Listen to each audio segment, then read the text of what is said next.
میرے ابو بہت سخت مزاج آدمی تھے۔ امی سے شادی کے بعد بھی ان میں کوئی تبدیلی نہ آئی، جبکہ میری امی بہت پیار کرنے والی خاتون تھیں۔ میرے والد صاحب خود پسند انسان تھے جنہیں صرف خود سے محبت تھی، لیکن جب میں پیدا ہوئی تو انہوں نے بہت خوشی کا اظہار کیا۔ سب بہت خوش تھے۔ میں 2 سال کی تھی جب امی جان کا انتقال ہو گیا۔ ابو نے فوراً دوسری شادی کر کے گھر بسا لیا۔ میری پرورش دادی نے ہی کی۔ سوتیلے بہن بھائی دنیا میں آئے تو ابو مجھ سے دور ہو گئے۔ مجھے کبھی بھی پیار نہ کرتے اور نہ ہی اپنے پاس بلاتے، جیسے میں ان کی اولاد ہی نہ تھی۔ والد کے اس رویے سے میرے دل کو ٹھیس لگتی۔ میں احساس کمتری کا شکار ہو گئی۔ ان حالات میں صرف دادی کی کوٹری میں سکون ملتا۔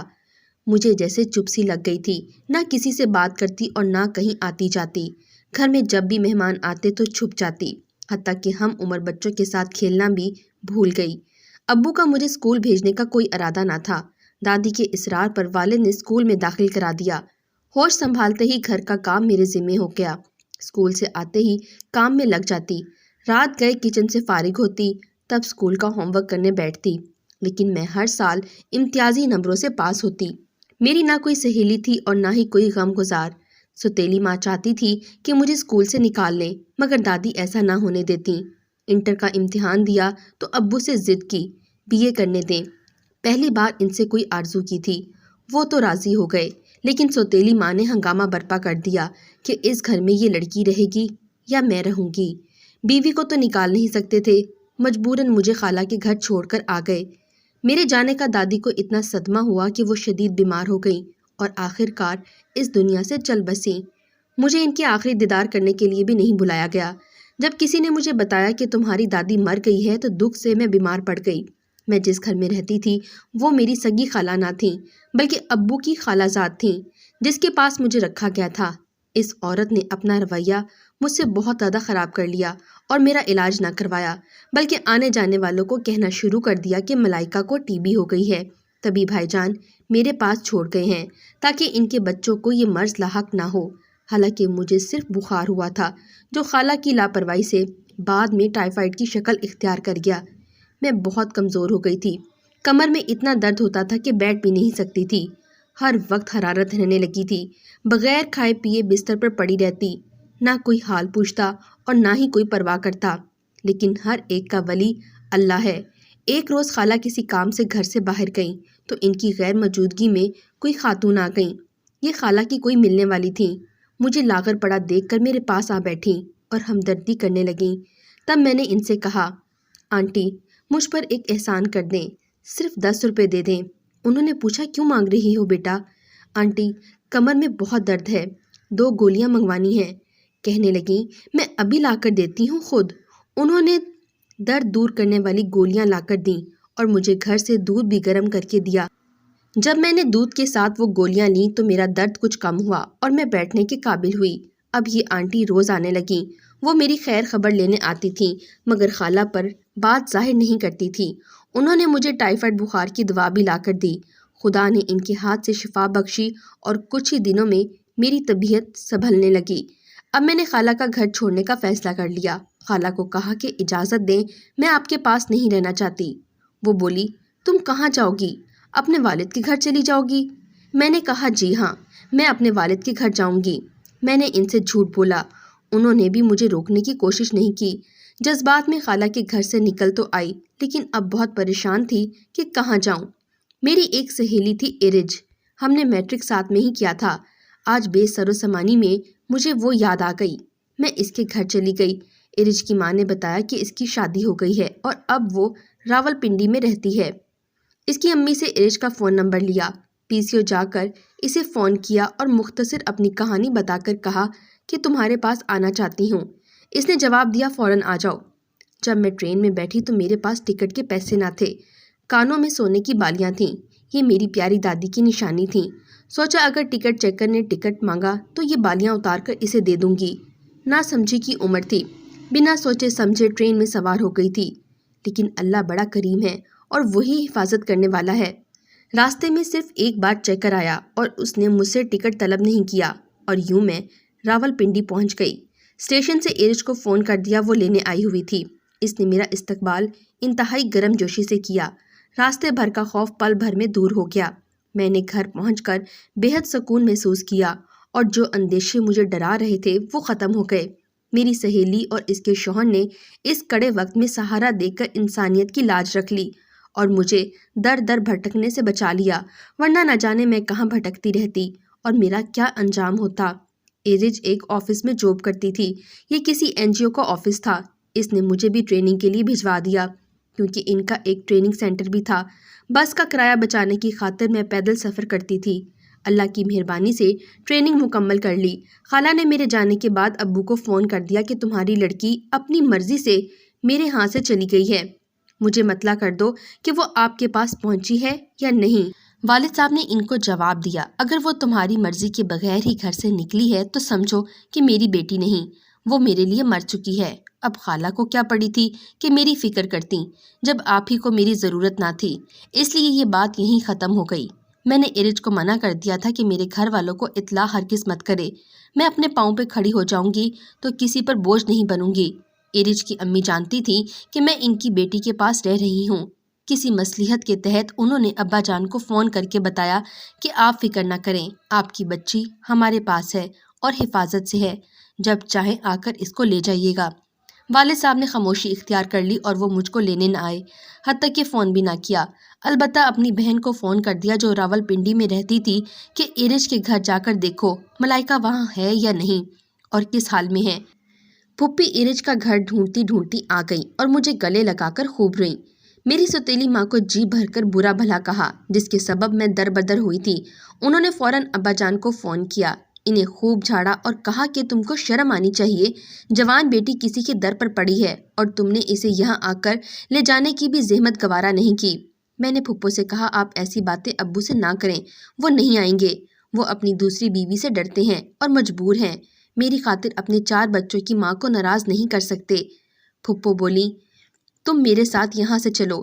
ان کا گھر بہت دور تھا جبکہ ایرج کے آفس میں ٹریننگ کے بعد مجھے بہت اچھی نوکری مل گئی تھی۔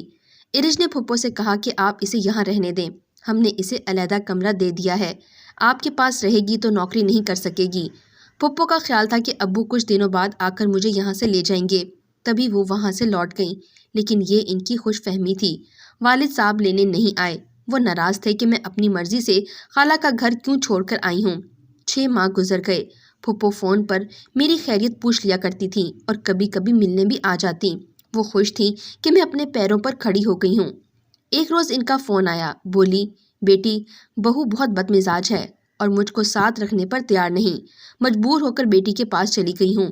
جب تک چھوٹا بیٹا زیر تعلیم ہے اور اپنی تعلیم مکمل کر کے باہر سے لوٹ کر نہیں آ جاتا، داماد کے گھر ہی رہوں گی۔ پھپھو کے حالات جان کر مجھے بہت دکھ ہوا۔ میں نے ان سے کہا پھپھو جان آپ پریشان نہ ہوں، میں بھی یہاں اکیلی ہوں، کیوں نہ ہم ایک کرائے پہ گھر لے لیں اور مل کر ساتھ رہنے لگیں۔ وہ بھی داماد کے ساتھ زیادہ دیر ان کے گھر میں قیام نہیں کرنا چاہتی تھی۔ میری بات سن کر فوراً راضی ہو گئی۔ اب اصل مسئلہ گھر تلاش کرنے کا تھا۔ ادھر ایرج کہتی تھی کہ کیوں جا رہی ہو یہاں سے، آخر تم یہاں کیا تکلیف ہے، کرائے کا علیحدہ گھر لینے کی کیا ضرورت ہے۔ لیکن جب پھپھو کی مجبوری جان لی تو پھر ایرج نے بھی اصرار نہ کیا، کیونکہ وہ جانتی تھی کہ پھپھو پریشان ہے اور اکیلی نہیں رہ سکتی، ہم دونوں ایک ساتھ کرائے کے گھر میں رہ سکتی تھیں۔ بڑی مشکل سے ایرج راضی ہوئی اور ہم نے مکان کی تلاش شروع کر دی۔ میری کوشش یہ تھی کہ ایسی جگہ مکان ملے جو دفتر سے نزدیک ہو۔ ایک شخص سے رابطہ ہوا، اس نے ہمیں ایک مکان دکھایا، 5 مرلے کا گھر تھا اور اچھا بنا ہوا تھا، ہم دونوں پھپھی بھتیجی کے گزارے کے لیے کافی تھا۔ میں نے 3 ماہ کی تنخواہ جوڑ رکھی تھی، وہ اسٹیٹ ایجنٹ کے حوالے کر دی۔ اس نے کہا کل آ کر چابی لے لینا اور سامان لے آنا۔ ہمارے پاس سامان کہاں تھا، کچھ بھی تو نہ تھا۔ اگلے روز ہم ایجنٹ کے پاس گئے، اس نے ہمیں چابی دے دی اور ہم مکان کھول کر صفائی ستھرائی میں لگ گئے۔ ابھی ایک ہی دن گزرا تھا کہ اچانک ایک شخص آیا اور اس نے آ کر کہا کہ محترمہ آپ کو کس نے میرے گھر میں رہنے کی اجازت دی ہے، یہ میرا مکان ہے اور میں نے کسی کو کرائے پر نہیں چڑھایا۔ میں سعودی عرب میں ملازمت کرتا ہوں اور جب پاکستان آتا ہوں تو اپنے ہی مکان میں قیام کرتا ہوں۔ اب میں 1 ماہ کی چھٹی کے لیے آیا ہوں اور یہ میرا گھر ہے۔ ہم نے اسے بتایا کہ اسٹیٹ ایجنٹ سے چابی لی ہے اور 3 ماہ کا ایڈوانس کرایہ بھی دیا ہے، آپ جا کر اس کے ساتھ بات کر لیں۔ وہ شخص جس کا نام داؤد تھا اسٹیٹ ایجنٹ کے پاس گیا تو ایجنٹ نے اس کو بتایا کہ دلاور نامی آدمی میرے پاس آیا تھا، اس نے کہا کہ یہ مکان میرے بھائی کا ہے، ہم کرائے پر دینا چاہتے ہیں۔ اسی نے ایڈوانس لیا اور چابی بھی دی ہے۔ داؤد بولا، اچھا اب بات میری سمجھ میں آ گئی ہے، یہ کارستانی میرے بھائی کی ہے، چابی ضرور اس کے پاس تھی مگر مکان میرا ہے اور کرائے پر نہیں اٹھایا تھا۔ محض گھر کی دیکھ بھال اور صفائی ستھرائی کی خاطر میں نے اسے اپنے مکان کی چابی دے رکھی تھی۔ بہرحال یہ ہمارا آپس کا معاملہ ہے، میں خواتین کو پریشان نہیں کروں گا۔ داؤد نے ہم سے آ کر بات کی، کہنے لگا، میں آپ لوگوں کو 1 ہفتے کی مہلت دے سکتا ہوں، آپ کوئی دوسرا گھر دیکھ لیں اور میرا مکان خالی کر دیں۔ میں آپ کا ایڈوانس کرایہ تو واپس نہیں کر سکتا کیونکہ میرے بھائی نے آپ لوگوں سے دھوکہ کیا ہے، آپ اپنی رقم اسی سے جا کر وصول کر لیں۔ یہ سن کر پھپھو بہت پریشان ہو گئی اور میں بے ساختہ رونے لگی۔ مجھ کو روتا دیکھ کر اس شخص کے دل میں رحم آ گیا۔ اس نے کہا، اچھا آپ روئیے نہیں، رقم میں خود اس سے آپ کو دلوا دوں گا، لیکن مکان آپ کو خالی کرنا ہی ہوگا کیونکہ میں خود اس میں رہنے کے لیے آیا ہوں۔ جب میں نے رونا بند نہ کیا تو اس نے کہا، آپ کو کوئی مسئلہ ہے تو مجھے بتائیے، شاید میں آپ کی کچھ مدد کر سکوں۔ تبھی پھپھو نے داؤد کو میرے اور اپنے بارے میں تمام حالات بتا دیے۔ داؤد کو ہمارے حالات جان کر بہت افسوس ہوا۔ وہ بولا، آپ سے مدد کا وعدہ کیا ہے اس لیے وعدے پر قائم رہوں گا۔ مجھے یوں بھی سعودیہ واپس جانا ہے، چند دنوں کی چھٹی پر آیا ہوں، اگر آپ بھروسہ کریں تو چھٹی کا 1 ماہ یہاں گزار لوں، باہر والا 1 کمرہ میرے قبضے میں رہے گا، باقی گھر میں آپ رہ سکتی ہیں۔ یوں بھی میرے بعد گھر بند پڑا رہتا ہے، آپ رہیں گی تو دیکھ بھال رہے گی۔ یہ سن کر ہم دونوں کو سکون آ گیا کیونکہ بے گھری بہت بری شے ہے اور یہ ہم دونوں سے اچھی طرح کون جانتا تھا۔ اس نیک آدمی نے ہم پر بھروسہ کیا، بغیر کسی واقفیت گھر ہمارے حوالے کیا، تاہم ایرج اور اس کے خاوند سے مل لیا اور انہوں نے ہماری ضمانت دی۔ ہم سکون سے سال بھر اسی گھر میں قیام پذیر رہے۔ داؤد امیر آدمی تھا، اس نے ہم سے کبھی کرایہ بھی نہ لیا، البتہ اس مرتبہ جب وہ آیا تو اس نے پھپھو جان سے اپنا مدعا بیان کیا۔ کہنے لگا، میری بیوی کچھ عرصہ قبل انتقال کر چکی ہے، میری کوئی اولاد بھی نہیں ہے اور میں گھر بسانا چاہتا ہوں، اگر آپ کو اعتراض نہ ہو تو آپ کی بھتیجی کا ہاتھ مانگنے کی جسارت رکھتا ہوں، یوں ان کو مناسب رشتہ بھی مل جائے گا اور میرا گھر بھی آباد ہو جائے گا۔ میں یقین دلاتا ہوں کہ میں آپ کی بھتیجی کو سکھی رکھوں گا۔ پھپھو نے جواب دیا کہ میں اصل میں اپنے چھوٹے بیٹے کے انتظار میں ہوں، چاہتی ہوں کہ وہ تعلیم مکمل کر کے لوٹ آئے تو ملائکہ کا نکاح اس کے ساتھ کر دوں۔ داؤد کہنے لگا، آپ کے بیٹے کو برطانیہ گئے 5 برس ہو گئے ہیں، میرا خیال نہیں کہ وہ آپ کے کہنے سے شادی کرے گا، آپ فون کر لیں، اس سے مشورہ کر لیں، اگر وہ آپ کی مرضی اور پسند سے شادی کا خواہش مند ہے تو بے شک بہو بنا لیجئے، مجھے کوئی اعتراض نہ ہوگا، بصورت دیگر میرا رشتہ ضرور قبول کر لیجئے گا۔ پھپھو کی سمجھ میں داؤد کی بات آ گئی، انہوں نے بیٹے کو لندن فون کر کے صورتحال بتا کر جواب مانگا تو عمران نے ان کو جواب دیا کہ امی جان، میں نے یہاں ایک انگریز لڑکی سے شادی کر لی ہے لیکن آپ کو بتا نہیں سکا، سوچا تھا جب آؤں گا تو بتاؤں گا، لیکن اب آپ بتا رہی ہیں اور سارے حالات ایسے تو آپ ملائکہ کی شادی جہاں ہوتی ہے ضرور کر دیں، میری امید پر نہ رہیں کیونکہ میں شادی کر چکا ہوں، میں ملائکہ سے شادی نہیں کر سکتا اور ابھی آ بھی نہیں سکتا جب تک مجھ کو یہاں رہائش کے قانونی تقاضوں کے مطابق اجازت نہ مل جائے۔ پھپھو بیٹے کے منہ سے یہ بات سن کر کافی مایوس ہوئیں، لیکن پھر میرے مستقبل کا بھی سوچنے لگیں۔ تب ابو کو فون کر کے اس رشتے کے بارے میں مشورہ کیا، انہوں نے کہا، تم جیسا چاہو ملائکہ کی قسمت کا فیصلہ کر دو، میں نے تم کو یہ اختیار سونپ دیا۔ داؤد کے بارے میں ایرج کے شوہر نے پتہ کرایا، معلوم ہوا کہ شریف خاندان ہے اور اچھا آدمی ہے، سعودیہ میں اپنا کاروبار کرتا ہے، لہٰذا انہوں نے ہمت دلائی کہ ملائکہ کے لیے یہ بہت ہی اچھا رشتہ ہے۔ یوں پھپھو نے میری شادی داؤد سے کر دی۔ میں شادی کے شروع میں کافی ڈر رہی تھی مگر شکر کہ داؤد بہت اچھے شوہر ثابت ہوئے اور بہت اچھے انسان تھے، انہوں نے زندگی کی ہر خوشی مجھے دی اور اپنے ساتھ سعودیہ بھی لے گئے۔ ہمارے جدہ آنے کے بعد پھپھو کافی عرصہ ہمارے مکان میں رہتی رہی۔ داؤد بالکل ان کو بیٹوں کی طرح خیال رکھتا اور پھپھو کو ایک ملازم بھی رکھ کر دیا۔ یہ ملازم ان کا پرانا ڈرائیور اور بھروسے کا آدمی تھا، وہ پھپھو کو خرچے کے لیے رقم بھی بھجواتے تھے۔